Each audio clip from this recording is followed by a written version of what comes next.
কিরম লাগছে এখন? কিরকম লাগছে? ওই যে নেপালকে নিয়ে ভিডিও বানাচ্ছিলিস, এই খানকি মাগিরা সব কোথায় গেলি? এই খানকির ছেলেরা কোথায় গেলি? কোথায় গেলি? আমি খিস্তি বেরিয়ে বললাম খানকির ছেলেরা। এবার বল, এবার বল। ওই নেপাল থেকে তাড়াচ্ছে মুসলিমদেরকে, জিহাদিদেরকে তাড়াচ্ছে। এই সুয়ারের বাচ্চারা এবার মুখ খোল।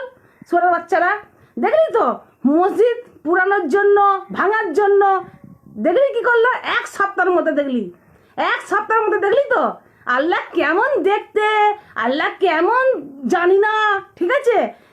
আরে বোকাচোদারা দেখলি? এবার তোদেরকে বলি, তোরা এত তোর মুখ নাড়িস এসে যে আল্লাহর এই আল্লাহর ওই আল্লাহর এতে মুদবো। হ্যাঁ, আল্লাহ যেন তোদের যেন গাঁড় ফাটাই, আল্লাহ যেন তোদের গাঁড় ফাটাই, বুঝেছিস? আমি একটা হিন্দুর মেয়ে হয়ে বললাম, কোনো ঠাকুর আজ পর্যন্ত সাড়া দেয়নি, ঠিক আছে? আল্লাহকে আমি যতবার ডাকি আল্লাহ আমায় সাড়া দেয়, ঠিক আছে?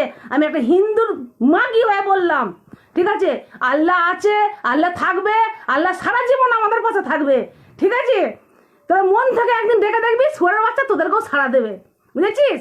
সুয়ারের বাচ্চা হিন্দু জুতাতে আসিস না, সুয়ারের বাচ্চারা হিন্দু জুতাতে আসিস তো তোরা, খান কি ছেলেরা হিন্দু জুতাতে আসিস। আমার মারা মুখ খুলিস না, ঠিক আছে? আমি আল্লাহকে প্রচুর ভালোবাসি। আর এই যে তোরা যে মসজিদ মসজিদ ভাঙিস না, তোদেরকে যদি আমি কাছে পেতাম, হ্যাঁ, আমি আমি একটা হিন্দুর মেয়ে হয়ে বলছি মারা, তোদেরকে প্রচুর প্রচুর মারতাম। আর এই হিন্দু মুসলিম দাঙ্গা হলে তোদেরকে আগে মারবো খানকির ছেলেরা।